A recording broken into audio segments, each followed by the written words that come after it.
Hello friends, Takshashila વિદ્યાલયના distance learning કોર્સમાં હું હાર્દિક ઉપાધ્યાય આપનું સ્વાગત કરું છું.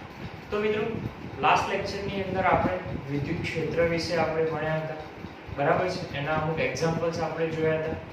તો મિત્રો, આજે આપણે વિદ્યુત ભારના વિતરણ વિશે અભ્યાસ કરવાનો છે. મિત્રો, વિદ્યુત ભારનું વિતરણ એટલે શું? તો મિત્રો, અત્યાર સુધી આપણે જે ભણ્યા એ પોઈન્ટ ચાર્જ એટલે કે બિંદુવત વિદ્યુત ભાર માટે આપણે બિંદુવત વિદ્યુત ભાર વિશે આપણે સ્ટડી કર્યો કે ભાઈ બિંદુવત વિદ્યુત ભાર છે મારી જોડે પોઝિટિવ અથવા તો નેગેટિવ, તો એની અંદર ફોર્સ એટલે કે F બળ કેટલું લાગે છે અને ઇલેક્ટ્રિક ફીલ્ડ એટલે કે વિદ્યુત ક્ષેત્ર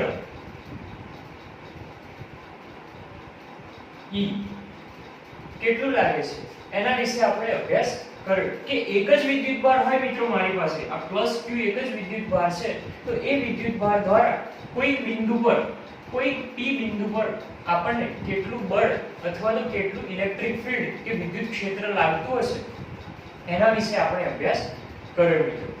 તો હવે આપણે આજના લેક્ચરમાં વિદ્યુત ભારનું વિતરણ જોવાનું છે. તો વિદ્યુત ભારના વિતરણની અંદર મિત્રો એક કરતા વધારે વિદ્યુત ભાર કોઈક પ્રકારની સપાટી પર અથવા તો કોઈક આકૃતિ પર વિતરણ થયેલું હોય અને એના દ્વારા આપણને ટોટલ કોઈક બિંદુ પર કેટલું વિદ્યુત ભાર કે એનું ક્ષેત્ર મળશે એ આપણે સ્ટડી કરીશું મિત્રો. તો માની લો કે આપણી પાસે એક સળિયો છે, રોડ.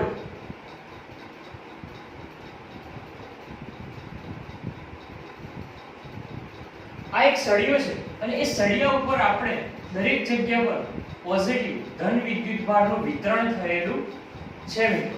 અત્યાર સુધી આપણે જોયું કે કોઈ એક જ વિદ્યુત ભાર હતો અને એના દ્વારા કોઈ બિંદુ પર કેટલું વિદ્યુત ક્ષેત્ર લાગે એના વિશે આપણે અભ્યાસ કર્યો. તો મિત્રો, હવે આપણી પાસે એક લોખંડનો કે કોઈ બી મટીરીયલનો એક રોડ એટલે કે સળિયો છે અને એ સળિયા પર વિદ્યુત ભારનું વિતરણ થયેલું જોવા મળે છે. અને અહીંયા મિત્રો એક બિંદુ આપેલું છે P બિંદુ, અને એ P બિંદુ પર આ સળિયા દ્વારા કેટલું વિદ્યુત ક્ષેત્ર લાગે છે એ આપણે શોધવાનું છે મિત્રો. તો કઈ રીતે શોધીશું? તો આ સળિયો જે છે એ માની લો કે L લંબાઈનો સળિયો છે અને આ સળિયાથી આ બિંદુ સુધીનું જે અંતર છે એ આપણને આપેલું છે A. કેટલું આપેલું છે મિત્રો? A. તો મિત્રો, હવે આ સળિયા દ્વારા આ બિંદુ પર જે વિદ્યુત ભાર કે વિદ્યુત ક્ષેત્ર લાગે છે એ આપણે અભ્યાસ કરવો છે. તો શું કરીશું મિત્રો? કઈ આઈડિયા આવે છે? વિચારી શકો તમે? તો હા મિત્રો, આપણે અત્યાર સુધી બિંદુવત વિદ્યુત ભાર વિશે જોયું. તો આ સળિયાને આપણે કોઈ બિંદુવત વિદ્યુત ભારની અંદર કટ કરી લઈએ. માનો કે મેં અહીંયા આટલો ભાગ કટ કર્યો કે આટલો ભાગ જ લીધો, તો આટલા ભાગ ઉપર સળિયાના આ ભાગ ઉપર મારી પાસે માની લો કે dq જેટલો વિદ્યુત ભાર છે મિત્રો. અને આ સળિયાની જે લંબાઈ છે dq જેટલા વિદ્યુત ભાર માટેના સળિયાની જે લંબાઈ હશે એ dx જેટલી હશે, બરાબર છે? તો મિત્રો, હવે આ જે મેં કટ કરેલો ભાગ છે dx જેટલી લંબાઈ અને dq જેટલો વિદ્યુત ભાર ધરાવતું એક બિંદુ મેં કાપી લીધું. તો મિત્રો, હવે આ આપણી જોડે બિંદુવત વિદ્યુત ભાર મળી ગયું, બરાબર છે? તો બિંદુવત વિદ્યુત ભાર માટે જે ઇક્વેશનો આપણે વાપરતા હતા એ ઇક્વેશનો આ માટે વાપરીશું અને આખા સળિયા માટે આપણે શું કરીશું મિત્રો? સંકલન કરીશું. એટલે કે દરેક બિંદુઓનો સરવાળો કરીશું.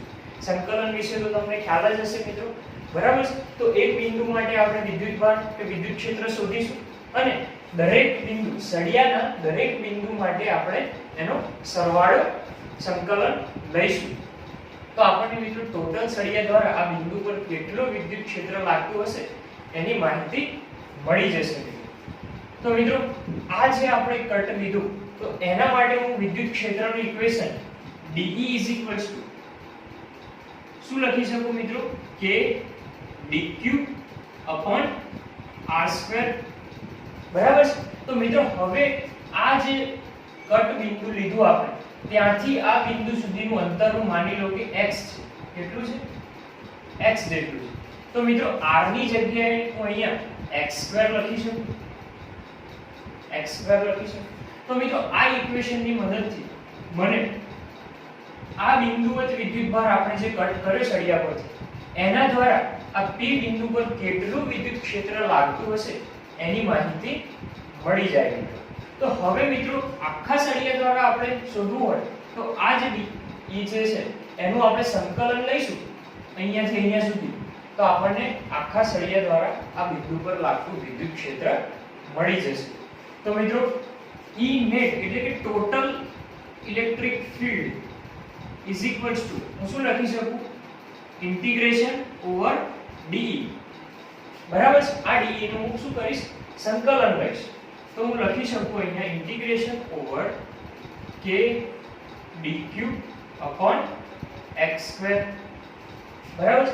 તો મિત્રો હવે આ dq ને આપણે x ના ટર્મમાં અહીંયા વેરીએબલ શું છે મિત્રો x જે છે બદલાતો રહેશે. જો માની લો કે અહીંયા આ જગ્યા પર મેં કોઈ કટ લીધું હોય તો ડિસ્ટન્સ આ x બદલાઈ જાય. બરાબર છે મિત્રો. x અહીંયા છે એવું x ની કિંમત અહીંયાથી મળે તો અહીંયા x જે છે વેરીએબલ છે તો મારે dq ને પણ x ના ફોર્મમાં લાવવું પડશે મિત્રો. તો અહીંયા કોઈ આપણે લખીએ નોટ કરીને ચાર્જ પર યુનિટ લેન્થ એટલે કે ચાર્જ પર યુનિટ લેન્થ એટલે કે એકમ અંતરમાં વિદ્યુતભાર કેટલો હશે. બરાબર. એકમ અંતરમાં એકમ લંબાઈમાં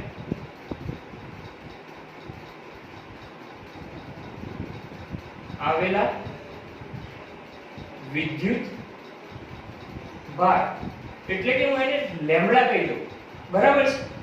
ચાર્જ ડેન્સિટી ને હું કહી દઉં લેમ્બડા. તો એકમ લંબાઈમાં આવેલા વિદ્યુત ભારની સંખ્યા એટલે લેમ્બડા ઇઝ ઇક્વલ્સ ટુ મિત્રો હું q/l લખી શકું. બરાબર છે. તો હવે હું આને lambda is equals to dq/l લખીશ. તો હવે હું dq ને કરતા બનાવું તો dq બરાબર અહીંયા લેન્થ મિત્રો આપણી જોડે જે છે એ x જેટલું અંતર છે તો હું અહીંયા x લખી દઉં. બરાબર છે. તો dq બરાબર શું લખી શકાય લેમ્બડા ઇન્ટુ dx. dx જેટલું આપણે લીધું છે એની પહોળાઈ તો dq ઇઝ ઇક્વલ્સ ટુ આપણને મળશે લેમ્બડા ઇન્ટુ dx. તો હવે આ જ dq ની વેલ્યુ હું અહીંયા મૂકી શકું મિત્રો. અને લિમિટ ની વાત કરીએ અહીંયા આપણે કોઈ લિમિટ મૂકવી પડશે સંકલનની. તો જોઈએ કે આ બિંદુથી આપણે ટોટલ સળિયાનું વિદ્યુત ક્ષેત્ર શોધવું છે તો અહીંયાથી અહીંયા આવેલા દરેક બિંદુઓનો સરવાળો આપણે કરવો પડશે.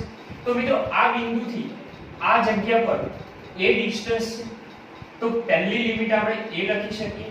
a થી અહીંયા તો a અને આ બિંદુનું અંતર છે l તો a l જેટલું ડિસ્ટન્સ થઈ જશે.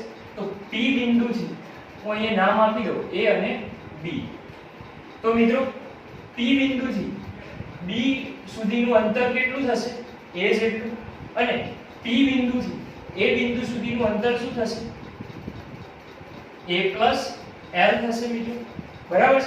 તો હું મિત્રો લિમિટ શું લખી શકું b થી a સુધીની તો a2 a l આવી લિમિટ હું અહીંયા મૂકી શકું મિત્રો. બરાબર છે.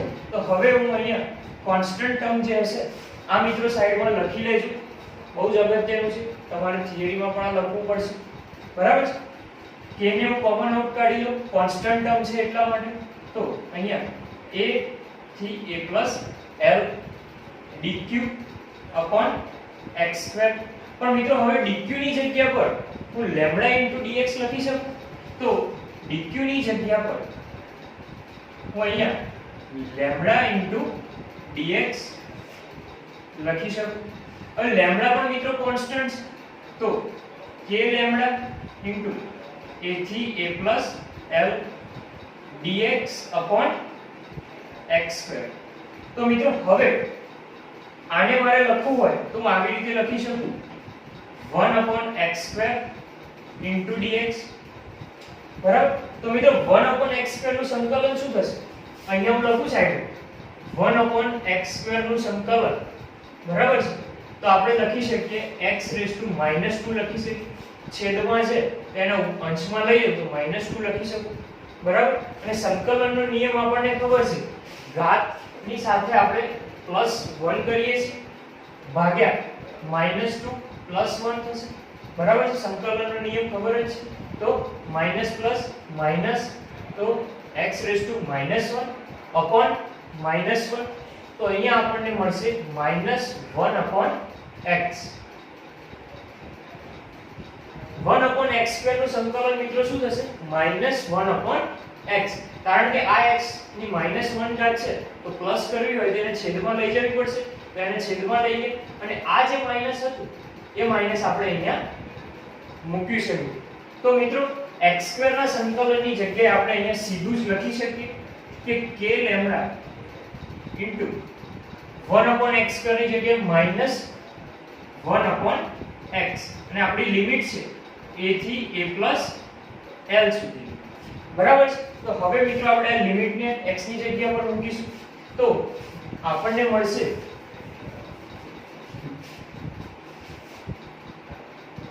k લેમ્બડા ઇન્ટુ પહેલા 1 -1 upon a plus l minus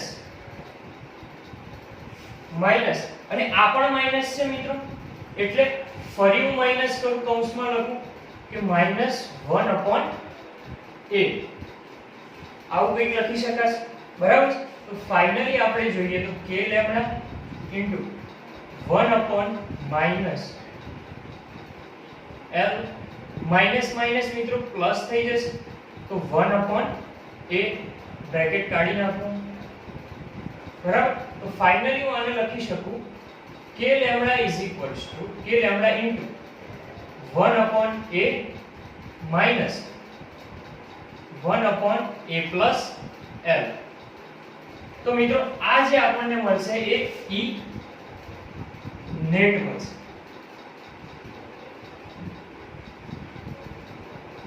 તો મિત્રો આપણો જવાબ આપણને મળી ગયો છે. તો આ એક સળિયો હતો અને આ સળિયા પર ધન વિદ્યુતભારનું વિતરણ થયેલું હતું અને અહીંયા કોઈક બિંદુ P આપણને આપેલું હતું. તો આ બિંદુ પર આ સળિયા દ્વારા કેટલું વિદ્યુત ક્ષેત્ર લાગે છે એ મારે શોધવું હતું. તો આપણે શું કર્યું કે સળિયાનો એક ભાગ લઈ લીધો, dq જેટલું વિદ્યુતભાર ધરાવે છે અને dx જેટલી લંબાઈ ધરાવે છે. તો આ બિંદુ દ્વારા આ P બિંદુ પર કેટલું વિદ્યુત ક્ષેત્ર લાગતું હશે એ આપણે શોધી લીધું અને આપણે આખા સળિયા પર આનું સંકલન લીધું. તો ફાઇનલી આપણને જવાબ મળ્યો E net k lambda into 1 upon a minus 1 upon a plus l. તો આ સળિયા દ્વારા આપણને આ બિંદુ પર આટલું વિદ્યુત ક્ષેત્ર મળશે. હવે બીજી એક વાત કરું મિત્રો કે જો આને એક્ઝામ્પલના સ્વરૂપમાં આપણે પૂછીએ તો હું અહીંયા કહી દઉં કે a બરાબર 5 mm છે, બરાબર? અને l બરાબર સળિયાની લેન્થ જે છે l બરાબર હું 2 mm કહી દઉં તો તમે મિત્રો l અને a ની કિંમત અહીંયા મૂકી શકો, બરાબર છે? અને હું લેમ્બડાની વેલ્યુ આપી દઉં તમને કઈ, બરાબર? હું લેમ્બડાની વેલ્યુ આપી દઉં અને k ની વેલ્યુ તો મિત્રો તમને ખબર જ છે અચળાંક છે. તો આ દરેક વેલ્યુને તમે આ ઇક્વેશનમાં મૂકીને E net આપણને પૂછે તો તમે જવાબ લાવી શકો. પણ આ કન્ડિશન ક્યારે યુઝ કરી શકો મિત્રો? જ્યારે તમને સળિયો આપેલો હોય અને સળિયાની એક્સિસ ઉપર તમને કોઈક બિંદુ P આપેલું હોય તો એ P બિંદુ પર આ સળિયા દ્વારા કેટલું વિદ્યુત ક્ષેત્ર લાગતું હશે એ આપણે જાણી શકીશું. તો મિત્રો અત્યારે આપણે આ વિડિયોમાં એક સળિયા વિશે જોયું. તો નેક્સ્ટ લેક્ચરમાં આપણે મિત્રો અર્ધવર્તુળ વિશે જોઈશું કે અર્ધવર્તુળ આપણને આપેલું હોય અને એના અહીંયા સેન્ટરમાં કોઈક બિંદુ P આપેલું છે અને એ અર્ધવર્તુળ પર પોઝિટિવ ચાર્જનું વિતરણ થયેલું હોય તો આ અર્ધવર્તુળ દ્વારા આ બિંદુ પર કેટલું ઇલેક્ટ્રિક ફીલ્ડ એટલે કે કેટલું ક્ષેત્ર લાગશે એ આપણે નેક્સ્ટ વિડિયોમાં જોઈશું મિત્રો. તો ત્યાં સુધી બધા ખુશ રહો અને સલામત રહો.